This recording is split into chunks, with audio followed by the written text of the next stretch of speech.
Start.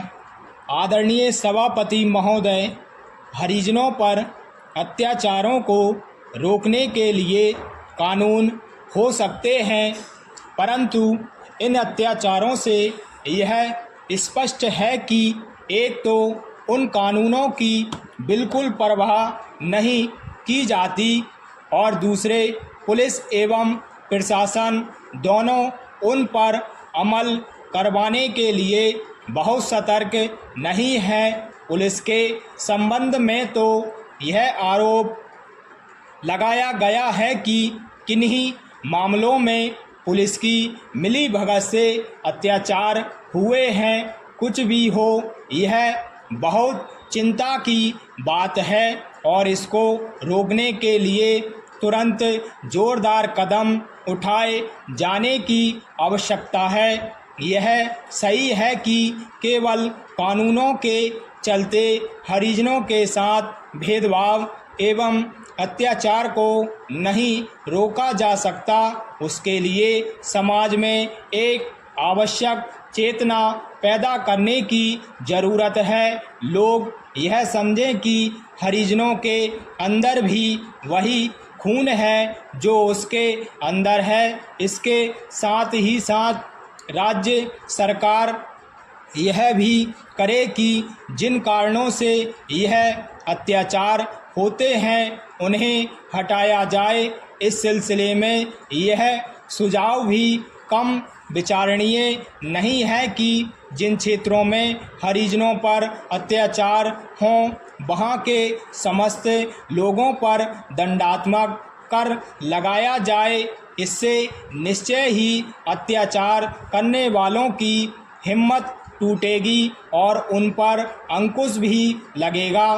Para उपाध्यक्ष महोदय, जहां तक अन्न उत्पादन को बढ़ाने और आयात के लिए अन्य देशों पर निर्भर रहने की बात है, इस सरकार को निश्चित करना चाहिए कि सिंचाई की व्यवस्था और उर्वरक एवं खेती की नई तकनीकी और उन्नत औजार की सबसे पहले आवश्यकता है। अगर हमने इस पर समय रहते ध्यान नहीं दिया तो नतीजा यह होगा कि बहुत से राज्यों में उत्पादन में गिरावट आ सकती है। मैं खास तौर से ऐसे इलाकों के बारे में कहना चाहता हूं जहां पर पहले उत्पादन बहुत अच्छा होता था, लेकिन हमारी उपेक्षाओं के कारण उत्पादन में लगातार कमी देखी जा रही है। सिंचाई के लिए भी हमारे राज्य को अधिक धन दिया जाना चाहिए। इस तरफ भी ध्यान दिया जाना चाहिए कि सिंचाई का खर्च पिछले एक वर्ष में दुगना हो गया है। इसका कारण चाहे योजना बनाने में कमी हो, चाहे प्रशासनिक व्यवस्था में कमी हो, इसके कारणों का पता लगाकर आवश्यक उपाय किए जाने चाहिए। मैं निवेदन करना चाहता हूं कि वित्त मंत्री राज्यों के मंत्रियों से विचार विमर्श करके इस व्यवस्था में सुधार लाने की कोशिश करें। विकास कार्यों को आगे बढ़ाने के लिए शांति और व्यवस्था की बहुत आवश्यकता है। इससे देश की आत्मनिर्भरता बढ़ेगी। हमारे देश में मध्य प्रदेश काफ़ी पिछड़ा हुआ है। मध्य प्रदेश में खनिज और वन देश में सबसे ज़्यादा हैं। हमारे मध्य प्रदेश में 20% खनिज उत्पादन है